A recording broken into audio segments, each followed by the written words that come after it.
जय हिंद साथियों, मैं टेरिटोरियल आर्मी की बात कर रहा हूँ, लेकिन उससे पहले एक छोटी सी प्रार्थना हमारे उन शहीदों के लिए जिन्होंने आज सिक्किम में अपनी शहादत दी है।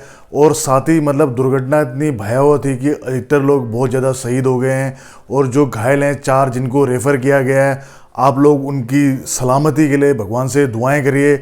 आप लोग जो यूट्यूबर होते हैं बड़े बड़े, उनके लिए तो आप लोग प्रे करते हैं, लेकिन हमारे देश के सैनिकों के लिए भी आप ज़रूर प्रे करें जिनका 4 दिन का इलाज चल रहा है। भगवान करें वो बिल्कुल ठीक हो।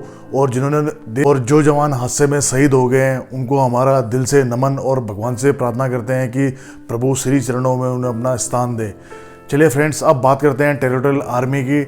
सबसे पहले आपको बताना चाहूँगा कि जब से अग्निपथ योजना शुरू हुई है तब से आप लोगों के दिमाग में यही प्रश्न करता है कि सर क्या टेरिटोरियल आर्मी में भी अग्निपथ स्कीम लागू होगी। तो अभी तक क्या है, जब से टेरिटोरियल आर्मी की अब लोगों को सबसे ज़्यादा जो इंतज़ार है वो टीए आर्मी का है, क्योंकि कोविड की वजह से अधिकतर लोगों ने जो अपनी एज है उसके क्राइटेरिया से बाहर हो गए हैं। क्योंकि 3 साल तो तकरीबन होने वाले हैं, इस मार्च में पूरे 3 साल पूरे हो जाएंगे।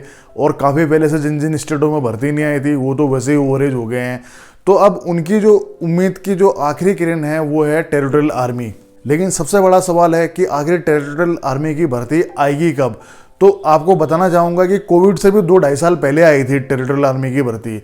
उसके बाद जरूर जो अपनी इको टास्क फोर्स है वो भी टीए की है, उसकी भर्ती आई थी। लेकिन आपको बताना चाहूँगा जो इको टास्क फोर्स है उसमें अधिकतर इंडियन आर्मी के एक्स सर्विसमैन होते हैं। उसमें जो न्यू रिक्रूटमेंट होता है आर्म टेरिटोरियल आर्मी की जो बटालियन होती है उनकी अपेक्षा काफ़ी कम होता है, क्योंकि उसमें अधिकतर ज़्यादातर क्या होते हैं, एक्स सर्विसमैन होते हैं। लेकिन अब जो ये हमारी माननीय रक्षा मंत्री जी से ये रिक्वेस्ट है कि सर आपके जो कान है कब खुलेंगे। क्या इतना देर हो जाएगा कि बंदे लोग जो अपने भाई लोग हैं तैयारी करते हैं, उनकी तैयारियां वो करते जाएं उनको और कोई क्या उनके वो कोई और काम धंधा ना करे, क्योंकि घर में उनके भी माता पिता हैं, भाई बहन हैं, सबको अपने परिवार का भरण पोषण करना है। प्रतिदिन सुबह शाम वो प्रैक्टिस करते हैं इस होप में ताकि इंडियन आर्मी की भर्ती आए और वो भर्ती हो। और जो वंचित हो चुके हैं वो टेरिटोरियल आर्मी की तैयारी कर रहे हैं ताकि उनका फिजिकल और मजबूत हो, क्योंकि टेरिटोरियल आर्मी में जो रनिंग का टाइम है वो और भी कम है। तो क्या उनका जीवन तैयारियों में निकल जाए? क्या उनको अधिकार नहीं है कि उनको मौके मिले? हम ये नहीं बोल रहे हैं किसी को भी पकड़ के आप भर्ती कर दें सर, कम से कम भर्ती तो निकाल सकते हैं। भर्ती निकालने के बाद कम से कम वो अपनी भर्तियों की तैयारी तो कर सकते हैं, उसमें पार्टिसिपेट तो कर सकते हैं। उसके बाद होना ना होना वो विधाता के हाथ में है और उनकी मेहनत के हाथ में है। कम से कम ये तो आप कर सकते हैं कि टेरिटोरियल आर्मी की भर्ती निकाल दें, क्योंकि काफ़ी लंबा वक्त हो चुका हुआ है। अब जो दूसरा मेन पॉइंट है आप लोगों का कि आप लोग बोलते हो कि सर क्या टेरिटोरियल आर्मी भी अग्निपथ स्कीम में आएगी क्या। दोस्तों, जैसे आपको पता ही होगा कि इंडियन आर्मी की जो भर्ती आई हैं अभी सब में 2-2 साल की छूट दी गई है, लेकिन एज का क्राइटेरिया बदला नहीं गया है। आज भी 14 जीडी की जो उसमें एज है वो 17.5 to 21 है, भले 2 साल का रिलैक्सेशन दिया हो, या टेक्निकल में या उनमें 2-2 साल का रिलैक्सेशन दिया हो, उनकी 23 है।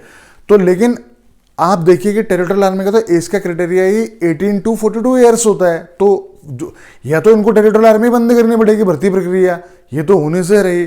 तो अभी तक जो हमारा मानना है कि टेरिटोरियल आर्मी में अग्निपथ स्कीम लागू नहीं हुआ, क्योंकि जो उसका एज का क्राइटेरिया है वो 18 साल से लेके 42 साल तक है। अग्निपथ लाने का मेन मकसद ये था कि ये जो एज का एक बोलते हैं ना कंबाइंड एज, उसको 26 लाना चाहते हैं 32 में से। लेकिन टेरिटोरियल आर्मी में तो भर्ती का क्राइटेरिया 18 to 42 ईयर्स है। प्लस इंडियन आर्मी में कास्ट के आधार पे आपको कोई एज की छूट नहीं मिलती है, कहीं और कोई छूट नहीं मिलती है, लेकिन टीए में आपको छूट मिलती है। तो जहाँ तक अभी तक हमारा जो हम टेक्निकल नज़रिए से देखते हैं कि भाई पूरा डेटा भर्ती का क्राइटेरिया का या उसकी फॉर्मेशन का, तो उस हिसाब से तो हमें लगता नहीं है कि टेरिटोरियल आर्मी में अग्निपथ स्कीम लागू होगी। लेकिन जैसे हमें ये नहीं लगता था कि इंडियन आर्मी में भी अग्निपथ स्कीम कभी लागू होगी, हमें लगता था कि ये वॉलंटियर्स के लिए होगा और एक खाना वॉलंटियर्स के लिए अलग रखेंगे, लेकिन मेन भर्तियां नहीं रुकेंगी। कि 5% 10% अग्निपथ स्कीम के थ्रू भर्ती होगी, बाकी रेगुलर भर्तियां आती रहेंगी। लेकिन हम क्या पूरा सिस्टम ही जो भूतपूर्व सैनिक थे, किसी को यकीन नहीं था कि ऐसा प्रक्रिया आएगी और ये आगे लागू कर दी गई। तो अब आने वाला वक्त बताएगा कि टेरिटोरियल आर्मी में अग्निपथ स्कीम लागू होगी या नहीं हुई। लेकिन जो आंकड़े हैं, जो एक बनावट है, उस मुताबिक लगता नहीं है कि टेरिटोरियल आर्मी में अग्निपथ स्कीम के थ्रू भर्ती होगी। बाकी आप लोगों को क्या लगता है कमेंट्स में ज़रूर बताना। और लास्ट में हमारे सिक्किम में शहीद हुए परिवारों के प्रति हमारी सहानुभूति है और उनके परिवार को हम भगवान से यही प्रार्थना करते हैं कि दुख की घड़ी में उनको दुख सहने की सहन शक्ति दे और प्रभु उन शहीदों को अपने श्री चरणों में स्थान दे। मिलते हैं नेक्स्ट वीडियो में। जय हिंद, जय भारत, वंदे मातरम, भारत माता की जय। दोस्तों सब्सक्राइब कीजिए एक्स आर्मी सोल्जर को डिफेंस की सबसे सटीक और सबसे आसान भाषा में जानकारी के लिए।